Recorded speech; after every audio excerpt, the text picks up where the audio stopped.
Okay, good evening. Today is Monday, March 25th, 2024, and the time is 7 p.m. This meeting of the Prosper ISD Board of Trustees is hereby called to order according to Texas Government Code Chapter 551. This evening, we have Mr. Bridges, Mr. Dial, Mrs. Dixon, Mr. Cavender, Mr. Linker, Mr. Van Wolf, and myself, Bill Beavers. Mr. Bridges, will you please lead us in prayer this evening? Absolutely. Please pray with me. Lord, we thank you for the opportunity to gather tonight. Lord, we thank you for the opportunity we have to serve this district as a board of trustees. I pray, Father, that you will give us great wisdom and discernment as we talk about the matters that are before us tonight. Guide us and how we can best accomplish the mission that is before us. And Father, I pray for the district. I pray for our administrators, our teachers, our paras, our students, their parents. Father, I just pray that you would be with all of these people that are working in and around our district, Father, as we move toward the end of a school year, that you would bless us with peace and joy and grace and great opportunities for learning and building friendships and relationships. And Father, that you would keep our kids and our staff and all of the people in the district safe. So Father, we particularly pray this evening after the terrible tragedy in Bastrop with Hayes Consolidated, Father, we just pray for the family of the child that was killed in the accident and for the other adult that was lost. Father, I just pray that you would bring somehow, in a way that only you could do, peace and comfort into those lives and into that district. Father, we pray all these things in the name of your Son, Jesus Christ. Amen. Amen. Please stand for the pledge.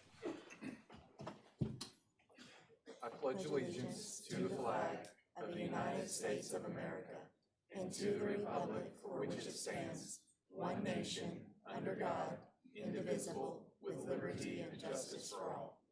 Now the Texas pledge. Honor the Texas flag. I pledge allegiance to thee, Texas, one state, under God, one and indivisible.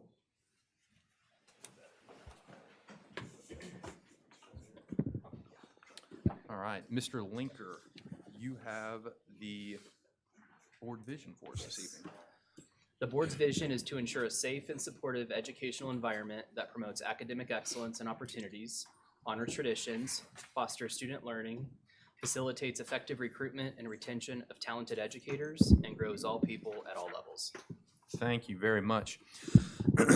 As always, this meeting is being conducted in accordance with Texas Open Meetings Act, which can be found in Chapter 551 of the Texas Government Code. All of our voting must be in public, but we can privately discuss certain items, including but not limited to matters regarding individual employees, individual students, land acquisitions and real estate, school safety and security, and matters requiring legal advice. However, after that private discussion, any final vote must be in complete view of the public. In accordance with the Open Meetings Act, the agenda for tonight's meeting was posted for the public to view at least 72 hours before the meeting. Okay, on the screen in front of you, you are about to have some upcoming dates to keep an eye on. There we go. Thank you very much. And then that will take us right into celebrations, Dr. Ferguson. Yes, we have many tonight, so we're very excited to be able to have so many amazing students and staff members and certainly their parents with us tonight. So I had this question at the Hope Walk this weekend. Some of our middle school kids from Jones Middle School were eager to know what the mascot would be, and so we have a reveal that we're going to do this evening. Go ahead and come on up, Mr. DeVito.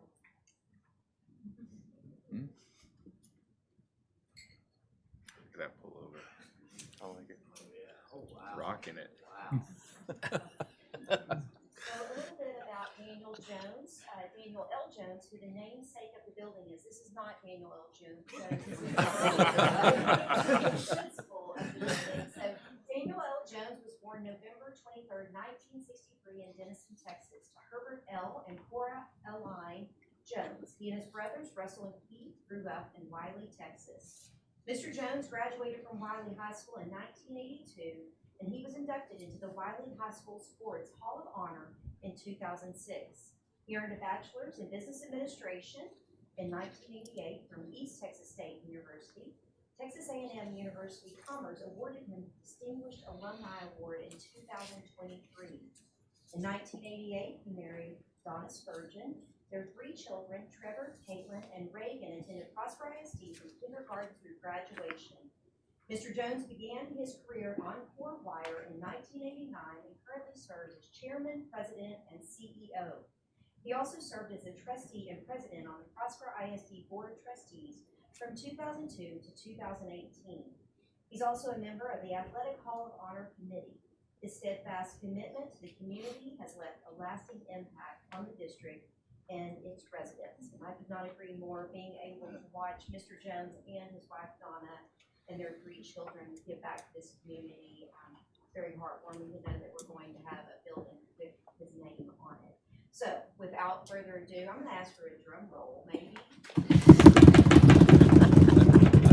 So tonight, for the very first time, we revealed the Daniel L. Jones Middle School mascot as the Jones Jaguars.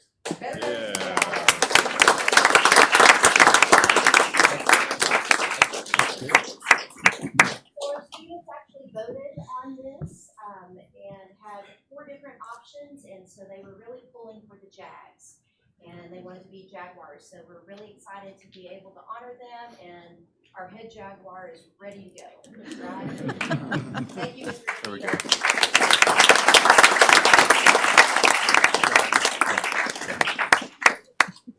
Without the lives protected, served in this community, and certainly in our school district, it takes every single one of us being vigilant and really watching out for one another. And tonight is a true honor to be able to stand before you and honor several of our staff members for life-saving awards at different locations. Coach Sean Stanton and Coach Tyler Lucas.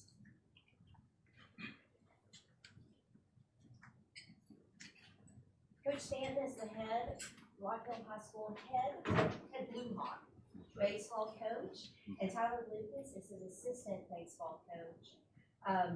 This was the end of January. I got a text that we had a student collapse on the mound and was unconscious. And Coach Stanton and Coach Lucas do the very quick action.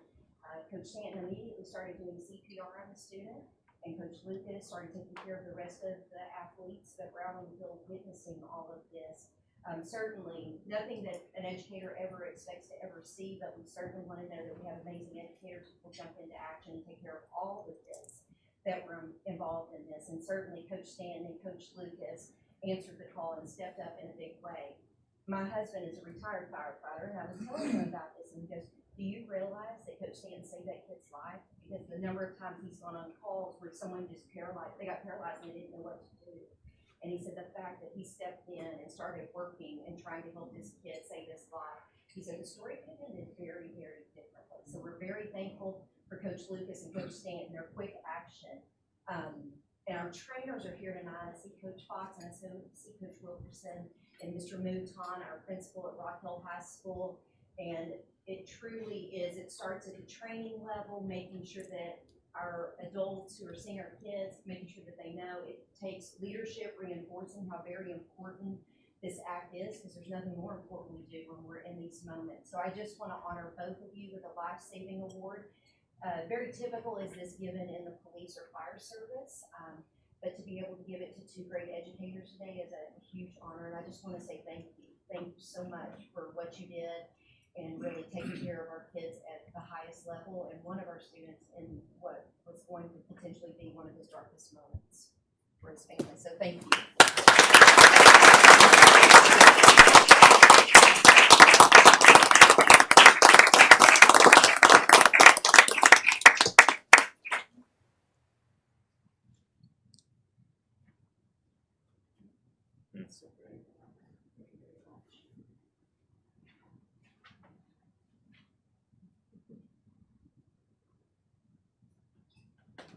Well done. I'm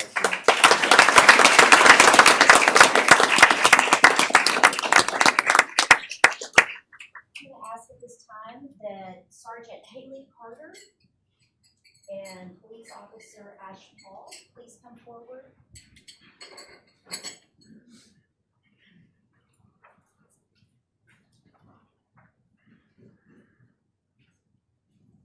So once again, we have a moment, but this even extended into the community. This was not one of our students. Sergeant Carter and Officer Paul, actually, she was on duty traveling down 380 when she noticed traffic slowing and a car swerving. She activated her emergency lights and safely stopped the vehicle. What she found was a driver who was 73 years old, female, who seemed confused and disoriented. Officer Paul then arrived on the scene to assist Sergeant Carter, and they were able to get this woman some help that she needed. Sergeant Carter called a friend of the driver who was coming to pick her up, and while waiting, Sergeant Carter grew concerned about the driver's medical state, so she took quick action and called an ambulance. Medics determined that the woman was suffering from a severe medical condition and that she needed immediate care. Sergeant Carter followed up with a friend and learned that she was still receiving medical care but improving. The fire department personnel believe the quick action taken by these two amazing officers saved the life of this community member who they just were out watching, doing their due diligence and making sure that the community is safe, even though their responsibility is within the school walls. That's truly what public servants do. They're always the watchful eye, making sure that everyone is taken care of. And so I want to say thank you to both of you for what you've done and certainly saving this person's life, because we know that she was probably a grandmother and had family members and people who needed her. And that story could have ended very differently had it not been for the two of you. So thank you.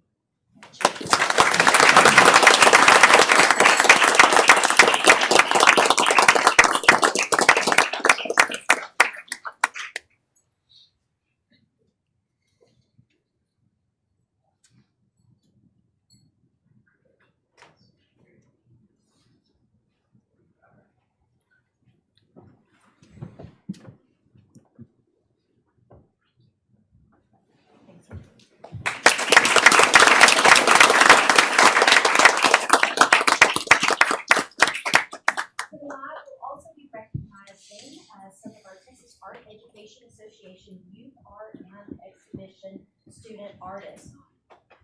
Prosper ISD had artwork by two students selected to be shown at the prestigious Youth Art Month Spring Exhibition in Austin, Texas. The state selected about 100 artworks for this exhibit. Their art is on display at the Bob Bullock Museum. If you've never gone to the Bob Bullock Museum, I would highly encourage you to do that. Certainly, if our students' artwork is on display, to be able to see that great museum that honors not only our students but our Texas history, and that happens during the month of March. We have Sarah Campbell from Rockville High School.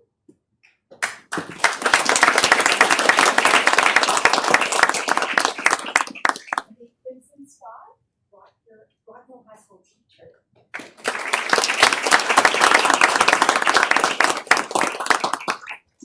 Olivia Crooks, PHS.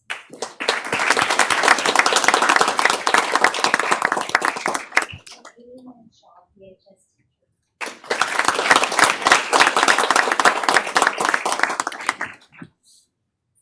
Congratulations to all of you, and thank you so much for all that you do. Certainly, the two of you really embracing your learning and then taking that beyond, but for you as the two educators, to really pour into your students, just the countless hours that you give to make sure that they reach to this level. Such a high honor, and we love that you've received it. So congratulations to you all.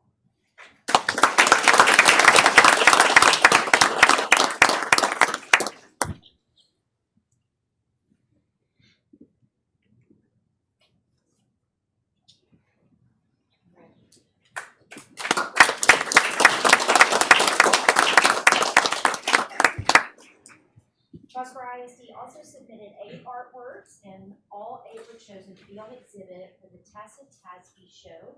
This is the first time in district history for all 8 submitted works to be chosen. So some great work going on by students, and then certainly our teachers and their parents supporting that. So our PHS students are Eliza McBride,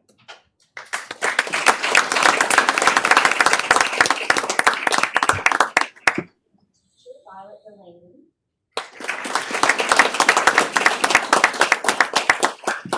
Laura Rivas, and Brian Pierce, teacher.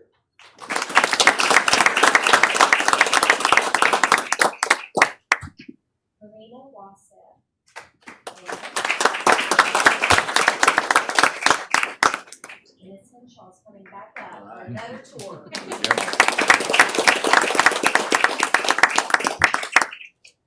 I'm gonna call out our Rock Hill High School students. Do you want to do a PHS picture first? Okay. I know how Mr. Jones and the principals get about that.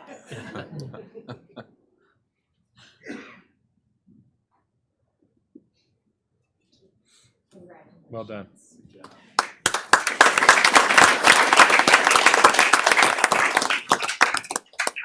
And our Rock Hill High School students are Elise Flores,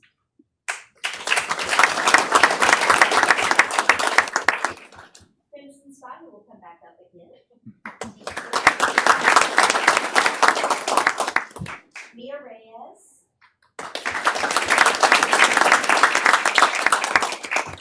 and her teacher, Rebecca Hurst.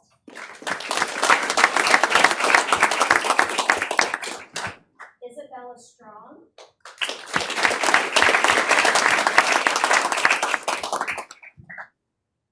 Harley Scott, teacher.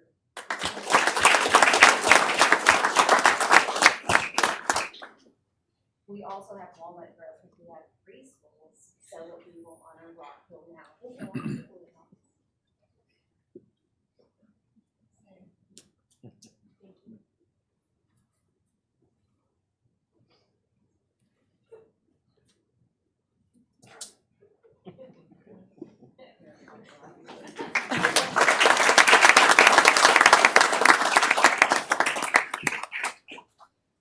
So Walnut Grove High School, Sonia Piss.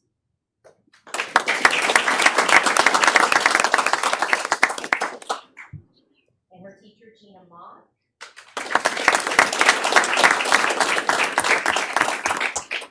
Rebecca Levine.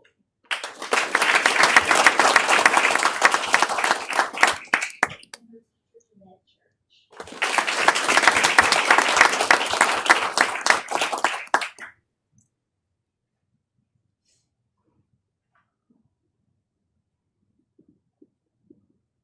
Congratulations.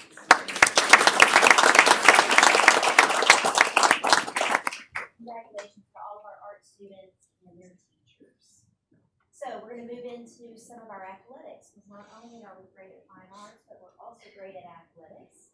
State wrestling, Hayden Stein, Rock Hill High School gold medal, 145-pound weight class, 23-24 season, her record 39-2. First female wrestler at Rock Hill High School to make it to the finals. First wrestling state champion for Rock Hill High School. And Courtney Livingston is her wrestling coach.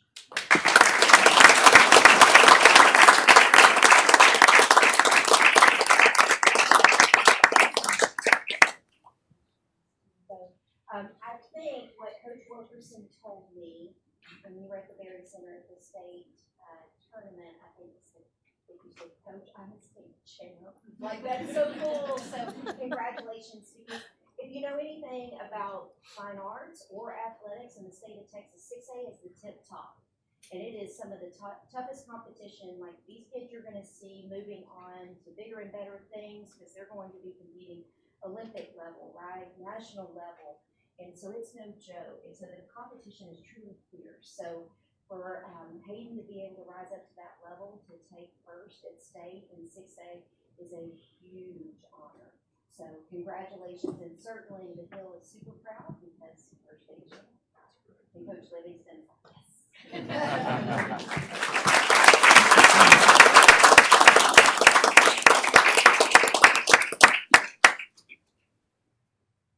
And now we'll move on to some really big time news too. State swim and dive.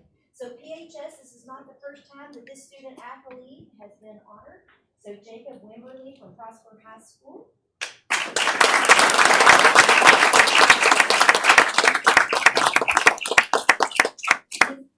Coach Chris Stroh. And Jacob, oh sorry, you're about to clap.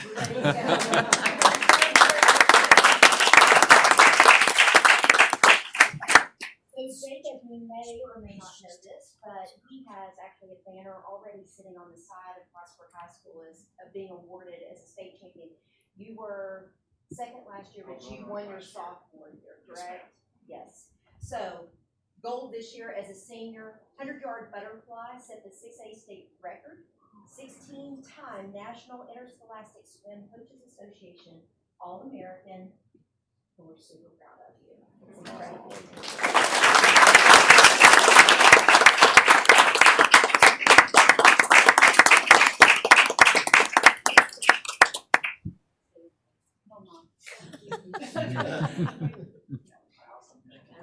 Congratulations.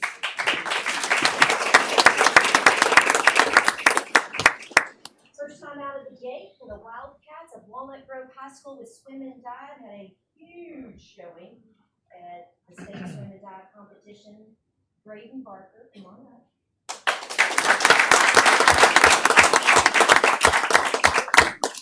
Silver medal, 500-yard freestyle. District 10 5A male swimmer of the meet. Region 3 5A male swimmer of the meet. Scored the most individual points of any underclassmen at the state championship. Congratulations.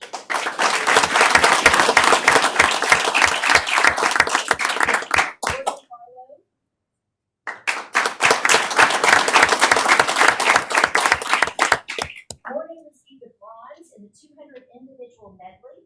District 10 5A female swimmer of the meet. And a really awesome kid. So let's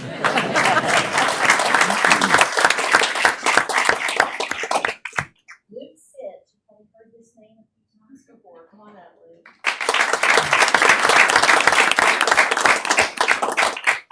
Gold in diving set the 5A state record, and I do want to add in the 5A state record had not been broken in 17 years, and Luke broke it.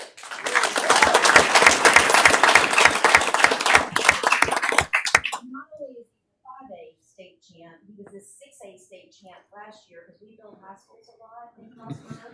And so he was over at Rock Hill and then made his move over to Walnut Grove. So he was the 6A state champ last year and then is the 5A state champ this year. All-American Diver of the Year, #1 ranked high school diver in the U.S. Wow.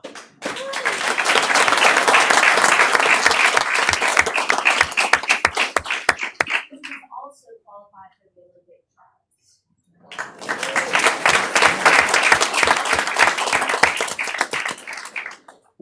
You can hold it.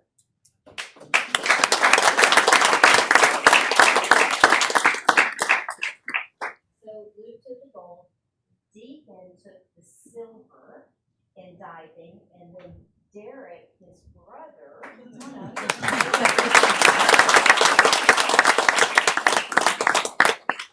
twin brother, took the bronze. So we had a clean sweep in diving, first, second, and third. So that was really impressive. First time Prosper ISD had first, second, and third all lined up on that podium, and it was a really big moment. So congratulations to each and every one of you for what you've done. I know that Mr. Toad talks to you all a lot about the standard, and I'm sure Coach Peoples also does, and you all have truly set the standard for swim and dive at Walnut Grove High School. So congratulations.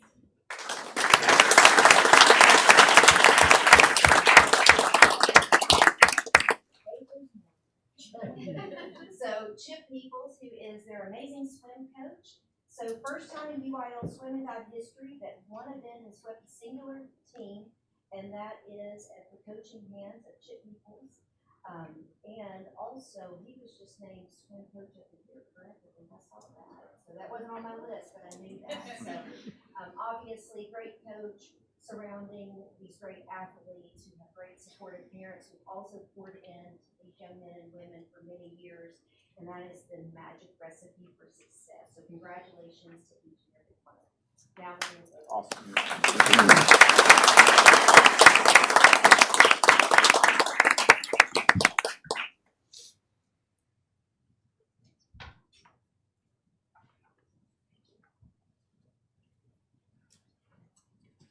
Well done. Congrats.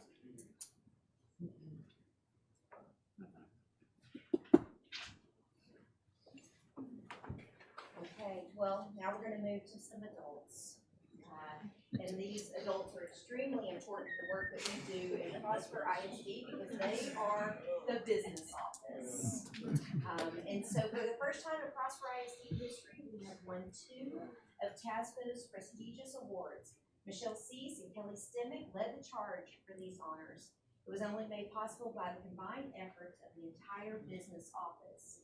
The TASBO Award of Excellence in Financial Management recognizes Texas school districts, open enrollment charters, and education service centers that have implemented professional standards, best practices, and innovations in financial reporting. So I go ahead, why don't y'all come up here so everybody can get their eyes on this amazing team.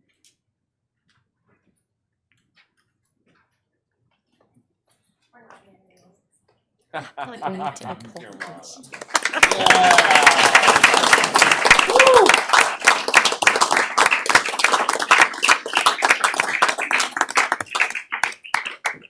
So not only did they win the award for excellence in financial management, they also went on to win the award of merit for purchasing operations.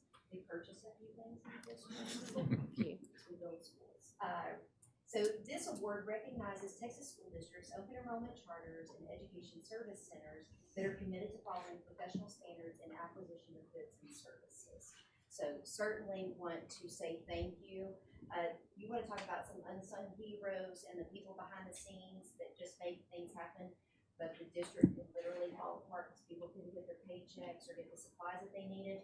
It's all of these people showing up and committing to excellence every day in every way, just like we're asking our kids and our staff at the campuses. And we could not do what we do without each and every one of them. And certainly Dr. Penn and his leadership as the Deputy Superintendent over this department. So thank you all so much for truly bringing that standard higher, but also not only for Prosper ISD, but for all school districts across the state of Texas, because you were on a grand platform just like our students were, really shining that excellence. So thank you all so very much. Well done.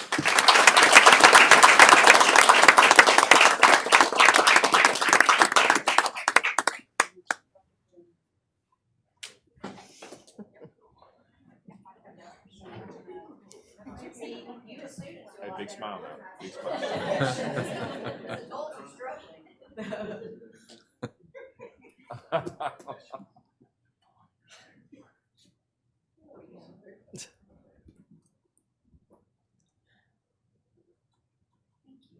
Great job.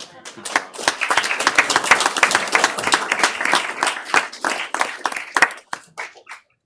So a couple very important leadership announcements, because as our district continues to grow in student numbers, we have additional leaders that we're needing in different places. So Valerie Little, please come forward. Coach Little,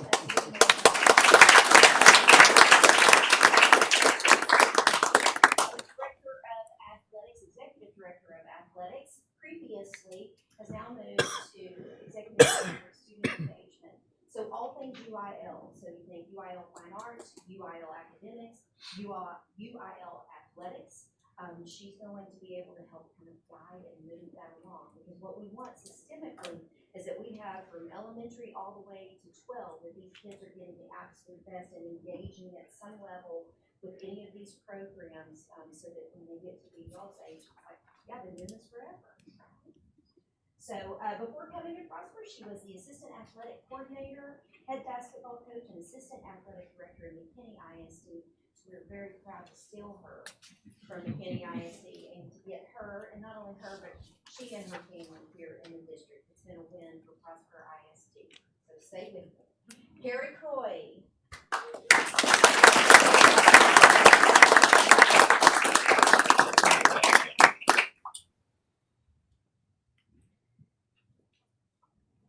Probably just saw Miss Croy up here because she was on that award-winning team of all of our awards that we've received at the TASBO conference. Carrie Croy, since 2016, she served as a payroll specialist, payroll supervisor, payroll manager, and director of payroll, that is now going to be the executive director of payroll and budget. And I will tell you that both of these ladies, watching them over the years, just meticulously work and really just commit to excellence in the job that they were in, has definitely elevated them to the next. students, if you want a lesson in leadership, it is just be really good at where you are and what you're doing, and keep being great at it, and then it'll take you to the next stop. So we are very fortunate to have both of these ladies. But there's a third, Ashley Lopez.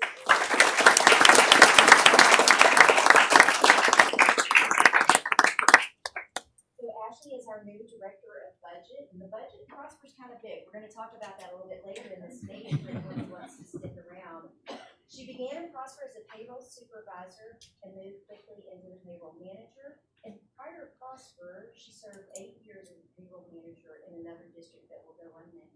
But we're so glad that all three of these ladies are leading and really helping those around them, because that's the main thing. They're serving and giving back to all of those leaders that sit under their leadership and really trying to get them ready for the next, because that will always be the definition of our legacy as leaders. So congratulations to all three of you. Couldn't be more proud.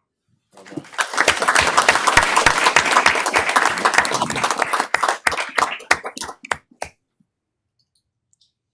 Congratulations.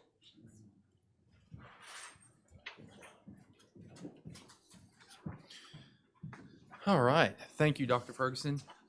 We are now going to hold a quick 4-minute intermission. Students, if y'all would like to stay, you are more than welcome to see all the fun business things that go on. But if not, I know that y'all have things to do. So y'all are welcome to go. So thank y'all again.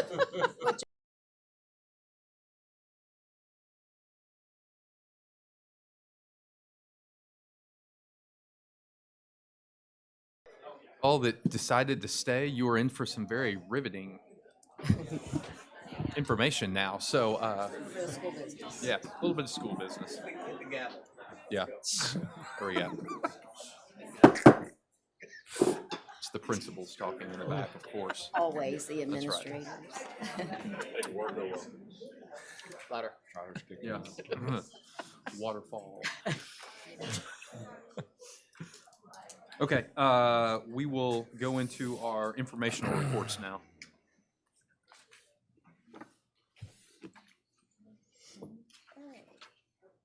So our student, that's okay, not a problem. Comment. No. Okay, so our enrollment obviously continues to increase. So 3,695 students to the positive from a year from this time last year. On average, that's about 32 students or so, 35 students per week that we're enrolling in this district, which is obviously makes us one of the fastest growing districts in the state of Texas. And we are glad to grow our family. We are now at 29,170 students. And so that number just continues to go up each and every week.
appreciate Huckabee putting those videos together for us.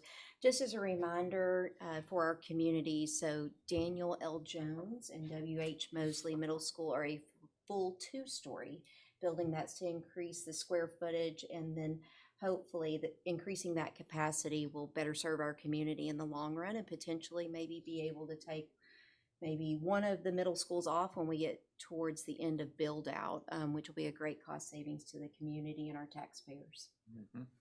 Appreciate the board making that suggestion on some of our upcoming elementary buildings, but also middle schools. Ms. Cease is here with our financials. Good evening. I'm here to present the second quarter financial and investment reports through February. At this point, we are 6 months into our fiscal year. So we're going to start with our portfolio. Our bond funds make up approximately 21% or $79.4 million as of the end of February. This does not include that most recent bond sale. It actually happened in February. We received the money in March, but we did receive it as we expected. So that's why they're not showing up in here. The general funds are right at 60% or $232.4 million for a total portfolio of $386 million. We're pleased that the interest rates are remaining steady, and we'll continue to work with Hilltop to invest accessible funds to increase our interest income so that we can, but we still need to be flexible for district needs, of course. We're moving on to the general fund. Tax revenue is right about 93% of the budget, or $141 million, and that'll continue to come in throughout the year. State funding kind of lags and will come in primarily later in the year. So total revenue is at 71% or $216 million today, and we still anticipate ending at or above the budgeted amount of $306 million for revenue. But as a reminder, we are funded on average daily attendance, and this is only through the 4th 6 weeks, so we still have 5th and 6th to go. Payroll costs are at 55% or $134 million. Total expenditures are at 53% or $160 million. We're right about where we were this time last year, and what we're expecting through February. We've been picking up additional positions in anticipation of the growth, so keeping that in mind, and then the vacant positions could adjust that, kind of swing that the other way. So we have to keep all that in mind, and in summary, we expect to add some to fund balance, and at the very least, we expect to break even. And we will come back to you later in the summer for approval for a budget amendment for end of year. The next fund is the athletic fund, and just a reminder, this is part of what you just reviewed. We break this out for the activities and associated expenditures. Total revenue is 56%, or just under $1 million. Total expenditures are 52%, or right at about $640,000, and we show a surplus of $320,000. So we're on track for what we're expecting to see.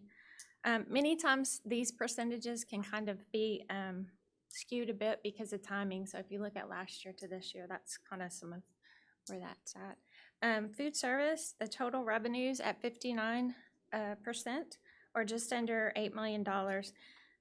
If you notice the federal funding amount, it looks like we've received all of that basically.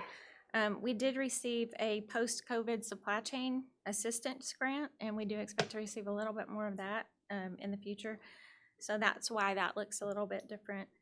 Total expenditures are at 54%, or approximately $7 million. So we see a surplus of around $800,000 there. We're really pleased with the way this is performing, and this fund should always support itself, replacement of equipment or services as needed. The next slide is a debt service slide. The total tax revenue is at 90%. The total expenditures are at 63%. That's approximately $63 million, and that is primarily the February bond payment The last debt payment is due in August. So we were able to ladder some investments to utilize those funds until the last payment will be needed. And again, we'll bring a budget amendment to you for approval for that, for anything that we need to change in that area. So now we want to highlight some of the expenses for the active construction projects. And we're starting with Jackson Elementary. That's making progress with the cumulative expenses at $26 million, and it's about 35% of construction costs to go. Middle school, number 5, or Jones, is well on its way, and the cumulative expenses are $85 million with about 22% to go. Mosley is the next one. That's scheduled for August of 26, and construction is approximately 40% complete, and the cumulative is $47.5 million. And last but not least, high school number 4, Richland. Construction is about 25% complete with a cumulative total of $82.5 million. And that is just as of the end of February. So we know we've spent some since then. This does conclude the second quarter financials and investment report. Thank you. Any questions? Questions? No, sir. We will call you in the future for the award-winning Miss C's after tonight, so congratulations Thank again. you. Thank you so much. Thank you. Mr. Beavers, if I may, just for clarity, item 6, there were no public comment for agenda-related items, correct? That is correct, only non-agenda. Yes, sir. Related Okay, just item. wanted to Yep. make sure we closed Yep. that agenda item.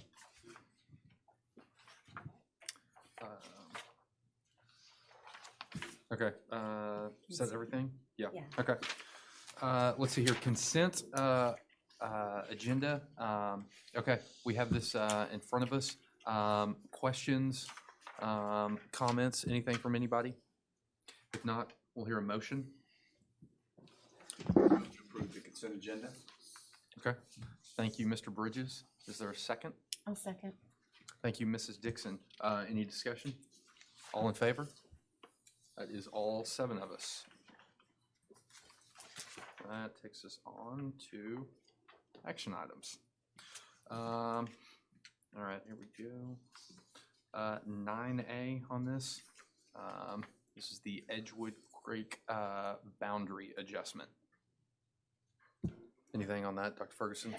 Just as a reminder, one of the things that Dr. Bradley and his team are trying to do as proactively as possible is before students actually get in a home, if there's any kind of cleanup that needs to be done with boundary lines with any of our connecting municipalities, that we go ahead and take care of that prior to that home being built and then that child being in the home, and the confusion of what district do I go to, or all of my neighborhood goes to this school district, but I go to this school district. So he's done a great job of cleaning some of those up, which is what you have the next 3 action items in front of you. This Edgewood Creek is kind of a tricky area because part of our district goes across 428, just past Christie or north of Christie, and there's a Edgewood Creek is actually the development is what it's called. And so there's some homes up there. They're not built yet, but we're just trying to get that line cleaned up and send that over to Salina ISD, so those few kids that we would have actually then will go to Salina. And the Salina School Board has already agreed to this, and so now it's come to us. All right, thank you for that, Dr. Ferguson. Okay, is there a motion on this? I'll make a motion. Move the board approve the Edgewood Creek boundary adjustment as presented by the administration. Thank you, Mr. Van Wolf. Is there a second? I'll second. Thank you, Mr. Cavender. Any discussion on this? Further questions? I just wanted to say I'm very appreciative for our administration that they are being proactive and that they have such great working relationships with the surrounding districts to save the heartache for our families in the future. So thank you. Absolutely. For sure. Yeah. Okay, thank you, Mr. Dixon. All in favor? That is all 7 of us. That takes us to 9B. This is the one with Frisco ISD. So Jen? Frisco ISD, their board took action on this last month. It's out in the PGA area, so another cleanup so that we don't have homes. But this was actually a land swap, and so just kind of basically flipping. It was at 48 acres, 47 acres, somewhere around there, and we flipped Yeah, so we flipped with them just to clean the boundary line up, because you're looking at streets and a lot of times you'll run into a school zone line that goes and it'll end up going right through what would be the kid's bedroom. And then it's like, well, what school district do they go to? So again, credit to Dr. Bradley and his team of getting this work done and working with those other school districts and municipalities so that we can have those lines clean before homes go into those areas. All right. Thank you both for that. Okay, is there a motion? I'll make the motion. I move that the board approve the boundary adjustment between Prosper ISD and Frisco ISD as presented by administration. Thank you, Mr. Linker. Is there a second? I'll second. Thank you, Mrs. Dixon. Any discussion on the agreement with Frisco ISD? All right, hearing none, all in favor? That is all 7 of us. Which takes us to 9C. So this is over in the Liliana area. So Coit and Liliana, I'll remind you, is one of our newest elementary schools that just opened this year, and it is moving very quickly on growth and homes. And so again, another cleanup, just a very small corner, handful of homes that will actually go to Salina ISD over on the Coit side, which is on the west side of that area. And then obviously the majority is Salina, or is Prosper ISD, that are obviously going to Liliana. So we just want to clean up those few homes and get those kiddos to Salina ISD with their neighborhood friends. Perfect. Thank you, Dr. Ferguson. Again, same scenario. Is there a motion for 9C? Yeah, I'll move that the board approve the minor boundary adjustment between Prosper ISD and Salina ISD and Liliana as presented by administration. Thank you, Mr. Dial. Is there a second? I'll second. Thank you, Mr. Van Wolf. Any discussion on this one again with Salina ISD? All right, hearing none, all in favor? That is all 7 of us. All right. That takes us to 9D, consideration and possible action regarding board policy changes. I just want to give a lot of credit to Mr. Crownover and Miss Matthews, who've really spearheaded this and done a great job of putting together a committee at the district level, bringing in principals, different leaders who would weigh into policy to vet and review that, and then bringing that to the board subcommittee, who also oversees that policy, which as a board member, right, it's one of your most important things that you do. So really streamlining that process and basically going through an audit review for Prosper ISD to clean up some of those things, but allowing multiple stakeholders to really weigh into that, including our subcommittee that sits on the board. So thank you to Mr. Crownover and Ms. Matthews for the work that they've done in that area. Thank you all very much. Also, on that board subcommittee, that is Mr. Dial, Mrs. Dixon, and myself sit on that subcommittee. So again, thank you, Mr. Crownover and Mrs. Matthews for that. Okay, is there a motion? I'll make a motion. I move that the board approve board policy changes as presented by the administration. Thank you, Mrs. Dixon. Is there a second? I'll second. Thank you, Mr. Dial. Any discussion, questions? Makes sense. Okay, thank you. All in favor?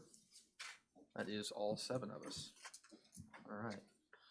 That will now bring us to public comment on non-agenda related items. We have 2 people signed up to speak this evening. Thank you all again for your willingness to come in. We do appreciate transparency with our teachers, schools, and families. At this point in time, y'all will be given 3 minutes to speak each, and then we'll go from there. So first we have Mr. Randy Reed. Hello. Hey, thank you very much for allowing us to be here and speak. This is an example. We're the only democracy of the 117. We lost a couple years ago. Democracies on the planet that we can actually talk to our leadership at this level. It doesn't exist in Europe, okay? 'Cause I live there. What I'm here about is I'm here because we're so successful, okay? And I know you all have had my letter, and I know you realize we've gone through a few growing pains here that we'd all be very surprised, all right, to experience. So where we are now, though, that generated this, is we are in a situation where a lot of us have applied for a transfer to Walnut. We're a member of the dual language program. The preponderance of the people are there. the students are there. And the program's so successful, it's created this need that serves kind of two communities here, okay? And so I'm gonna talk about this, and where we ended up is we were turned down. Our kids last year, for the same reasons given, were accepted. And this happened to other families too. And we were told eventually it would be anchored or homesteaded at Walnut so we could finish up this last final piece of the program. And it's gonna be, you guys have a jewel in the rough here. You're on the crest of having a national leading program. Because I started, and me and my wife helped start up about 32 in Arizona. And you, believe it or not, without even knowing it, grassroots, you're surpassing what other people have tried to achieve for a long time. So we're in a situation now where us and other families have been turned down this year.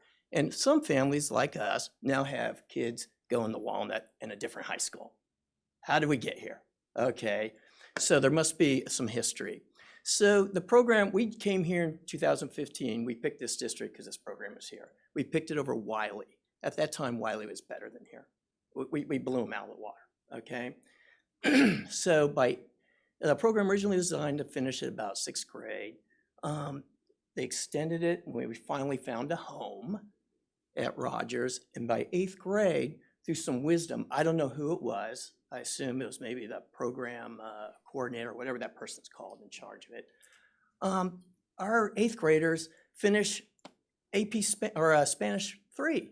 That's an accomplishment in 11th grade. Our 10th graders finish AP Spanish 5. That's a senior year.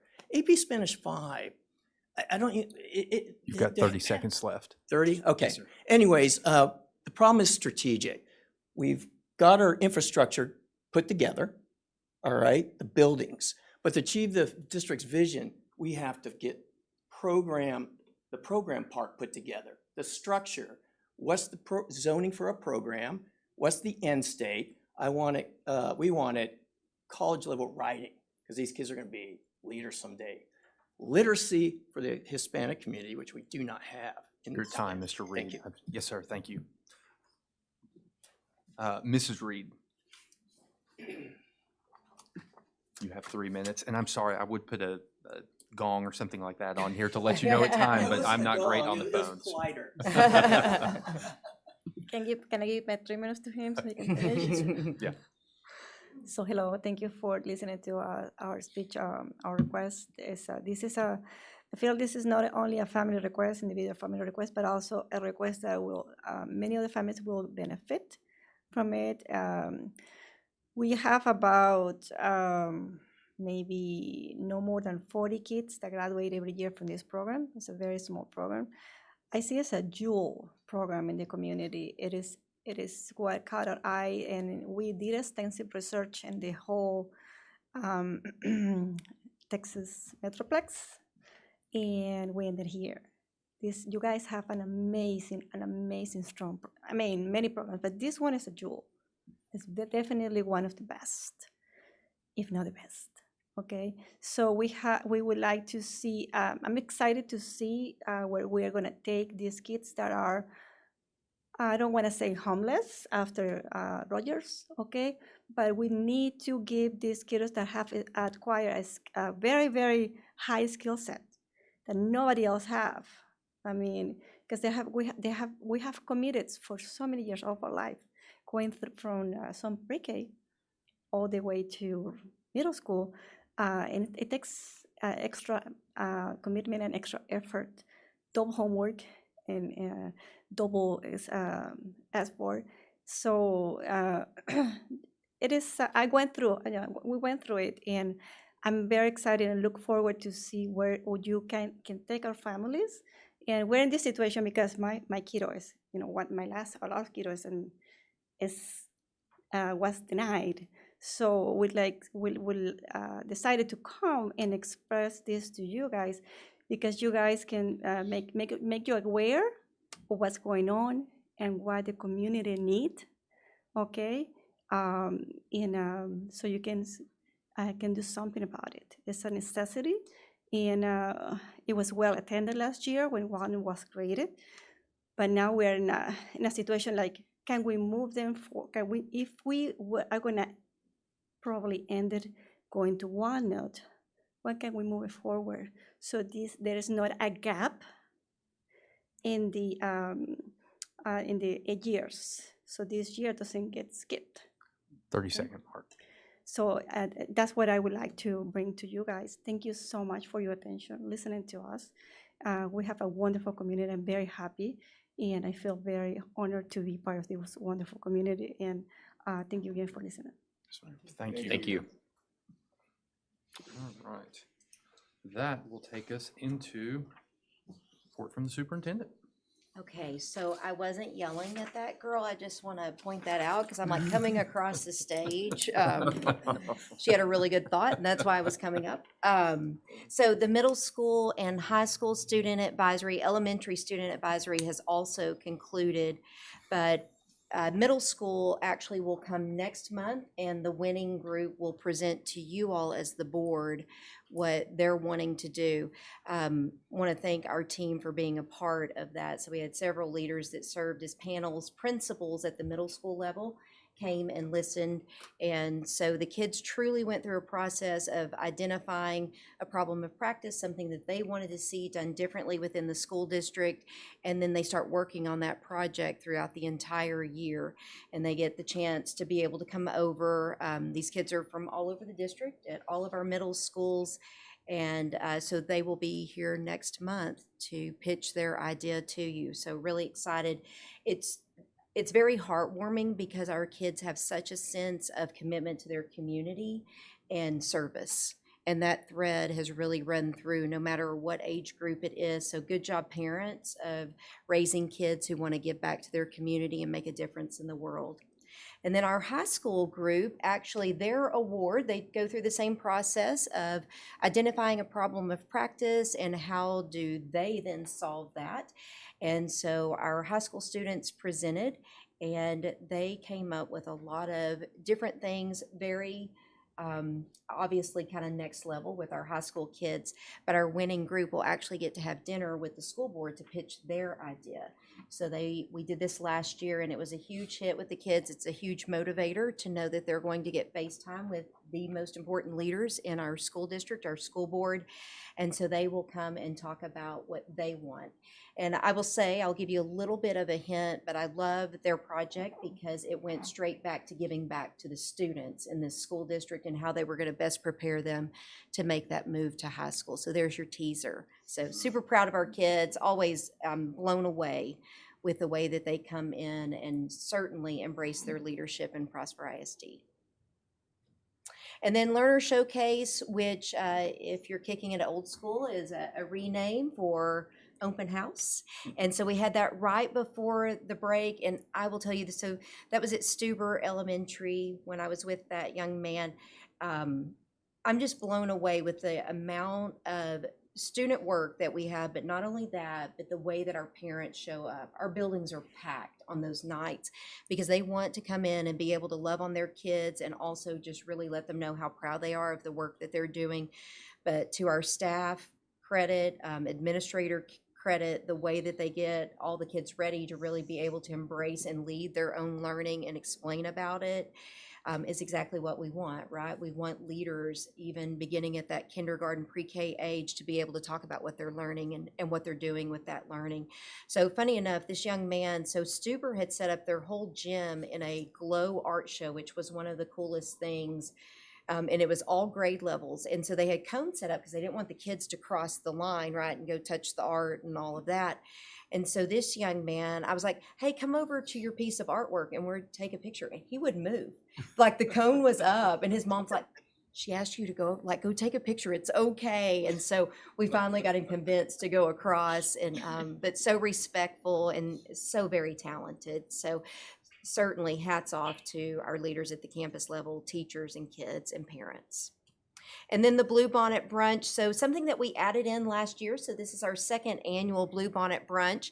In around the holiday time in December, we do a holiday luncheon, and that's truly generated by our kids as far as the performances, the food that is served, the health safety piece of it, because this is our elderly community, making sure that they can get into the community room. So last year, because it is such a big hit and our community loves it so much, we decided that we would add in a Bluebonnet Brunch so that there would be a spring event also. So we do this brunch. Our culinary kids put together a great meal. Obviously, you can see that our JROTC was there, and that gives us a chance to honor our veterans who are also in the audience, and certainly our HOSA kids, which is our health science, and then our culinary kids. And then we actually had 3 student speakers this year, which was really neat to hear from our kids in different areas. So we had a student from our Hope Squad here in Prosper ISD at Rock Hill High School, but she also serves on the National Hope Squad. So she spoke to our visitors, and then we had a student athlete, and then we had one of our choir students also speak about fine arts. So it was a good opportunity for this community to be able to hear from the hearts and minds of our youth what's actually happening within their learning. And I will say, when we finished up, I had a few of them stop me and they're like, okay, so tell me a little bit more about that Hope Squad, and then that young man that's in athletics, so what is he doing? And I'm like, well, he's headed off to the Air Force Academy to play football. And they're like, oh, that's so impressive. And so it's a really neat opportunity. And we get to promote our CTE horticulture team, because they have a plant sale coming up on April 6th, which this community loves to come out and be able to shop and have our kids help them, because they get a personal shopper during that time. So great opportunities and so many amazing things going on in our district. I know the plant sale is what you've said that they ask the most about, which is great. I mean, it's They almost like a do. So pre-buy. we're hosting at Walnut Grove this year, so it's not at PHS. It was at PHS in the past. But we also have fire truck pool that same day to support our Special Olympics, and that will be held at our stadium. So if you get a chance, head over there, and then you can go over and get some great plants. I will tell you, they go fast though, because they're very healthy and in good shape, and our visitors from the Bluebonnet Brunch will buy them up. Love it. Good. Okay, that takes us to closed session. We will now enter into closed session according to Texas Government Code, Chapter 551, Sections 071, 072, 074, and 076. Thank y'all very much for coming tonight.